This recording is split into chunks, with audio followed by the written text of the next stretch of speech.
আধুনিকতার নামে ইসলামী সংস্কৃতি বদলে যাওয়ার এই সময়ে ইসলামী ঐতিহ্য ও কোরআনের শিক্ষাকে ধরে রাখতে ব্যতিক্রমী এক আয়োজন করেছেন মোহাম্মদ রুবেল আল রাব্বি নামের এই যুবক। মৃত মায়ের রুহের মাগফিরাত কামনায় নিজ বাড়িতে উপজেলার বিভিন্ন হিফজুল কুরআন মাদ্রাসার শিক্ষার্থীদের নিয়ে আয়োজন করেন হিফজুল কুরআন প্রতিযোগিতা।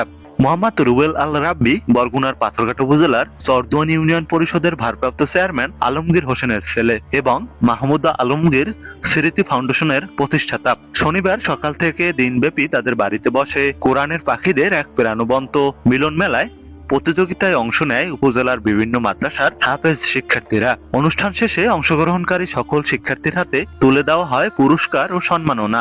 এমন ব্যতিক্রমী ও ইসলামী মূল্যবোধ ভিত্তিক আয়োজনের প্রশংসা করেছেন স্থানীয় গণ্যমান্য ব্যক্তি, অভিভাবক ও উপস্থিত অতিথিরা। কেউ কেউ বলেন, আধুনিক যুগে এ ধরনের উদ্যোগ নতুন প্রজন্মকে কোরআনের প্রতি আরো আগ্রহী করে তুলবে।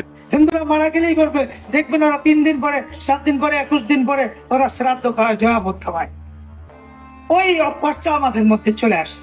এটাকে পরিবর্তন করার জন্য আপনারা এই পাথরঘাটা একটা গ্রামে, হোকলাপাশা গ্রামে আপনারা শুরু করেছেন। আমি আন্তরিক ভাবে আপনাদেরকে দোয়া করতেছি যে চেয়ারম্যান সাহেব কিন্তু বারবার 3 বার বলছেন ওনার বক্তব্যের মধ্যে, আমি মরে গেলেও যেন এটা ছাড়িয়ে থাকে। আমি আসলে এতটা কিছু করতে পারিনি, এটা আমি যতটুকু বুঝি এত কিছু আসলে আমি করতে পারিনি। আমি চেষ্টা করতেছি। আর দ্বিতীয়ত হচ্ছে যে আমি এটা অনেক আগের থেকে আমার এটা স্বপ্ন ছিল যে এরকম একটু হোক আমাদের দেশে। আমি শুধু আমার আম্মার জন্য দোয়া চাই আপনাদের মাঝে। আমার আম্মা খুব দিনী মানুষ ছিলেন,